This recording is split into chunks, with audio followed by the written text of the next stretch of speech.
नमस्कार, आप देख रहे हैं दैनिक दिल्ली न्यूज और मैं हूं आपके साथ अनुपमा खोबरे। और रुक करते हैं खास खबरों की ओर। अयोध्या मसौदा ब्लॉक के दौलतपुर कुर्बान शाह बाबा मजार के पास एक गरीब परिवार जिसको सरकार ने प्रधानमंत्री आवास दिया है, उसी में पीड़ित सीढ़ी बनवा रहा था। वहीं गांव के दबंग किस्म के घर के लोगों ने अपनी दबंगई के बल पर पीड़ित की लड़की सबीना बानो नल पर पानी भर रही थी, जिसकी उम्र 12 वर्ष है। तभी वहां उसके चचेरे भाई मोहम्मद मुश्ताक मोहम्मद सलाम आए और उसे धमकी दी, तो तुम लोग यहाँ रह नहीं पाओगे। जब सबीना बानो ने जोर से आवाज लगाई तब लड़की की मां अतीका बानो बाहर निकली। मोहल्ले के लोग भी इकट्ठा हो गए। तब लड़की को छोड़कर दोनों भाई भाग गए, जिसकी शिकायत पीड़ित वरिष्ठ पुलिस अधीक्षक तथा डीआईजी एवं थाना पूरा कलंदर पर तहरीर दी। मामला सच होने के कारण पीड़ित की तरफ से पूरा कलंदर में मुकदमा दर्ज हुआ। कम से कम 10-12 साल से परेशान है। आज नहीं, हमारी बीवी दूसरी थी, तब से ये परेशान किए हैं। वो कितनी दरखास्तें डालती थी, कोई सुनवाई नहीं होती थी।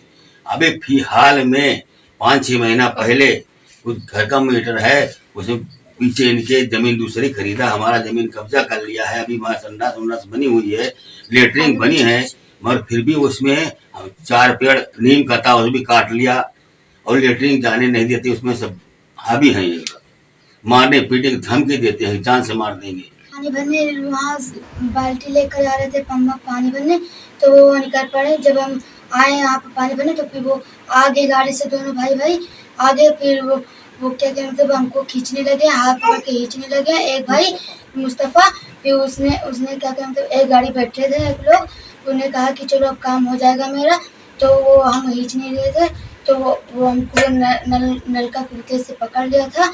तो मेरी अपने आवाज़ दिया मेरी बहन ने, तो मेरी अम्मी निकल पड़ी बाहर, तो तब तक वो भाग गए थे। हमारी समस्या कुछ नहीं है सर, हमारी समस्या ये थी कि हम जगह वो बनवा रहे थे, जीना बनवा रहे थे।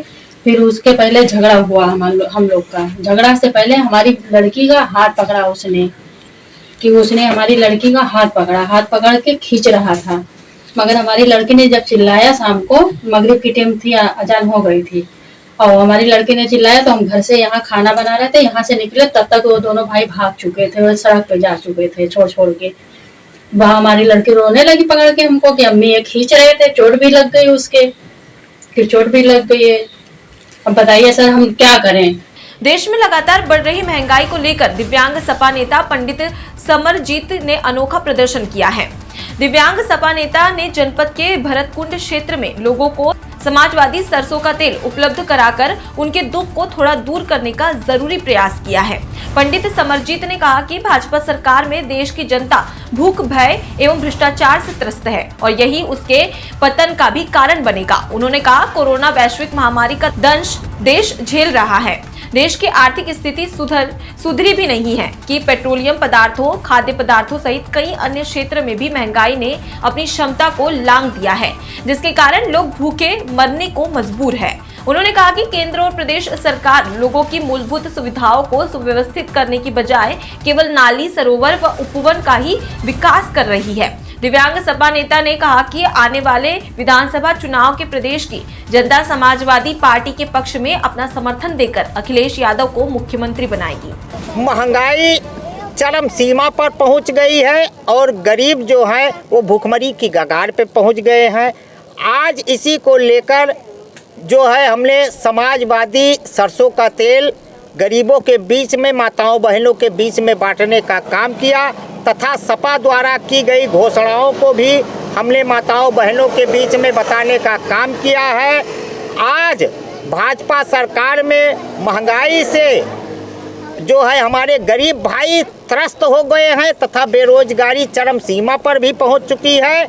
हमारे सपा राष्ट्रीय अध्यक्ष अखिलेश भैया जी ने कहा है कि जहां भी गरीब असहाय लोग अगर भुखमरी की कगार पे हो तो सपा कार्यकर्ता तत्काल उनकी मदद करने का काम करे।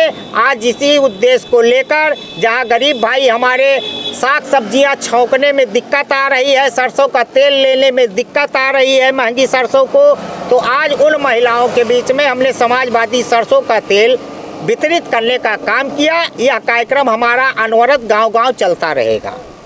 फिलहाल के लिए इतना ही। खबरों का सिलसिला लगातार जारी है। आप बने रहिए दैनिक दिल्ली न्यूज के साथ। नमस्कार।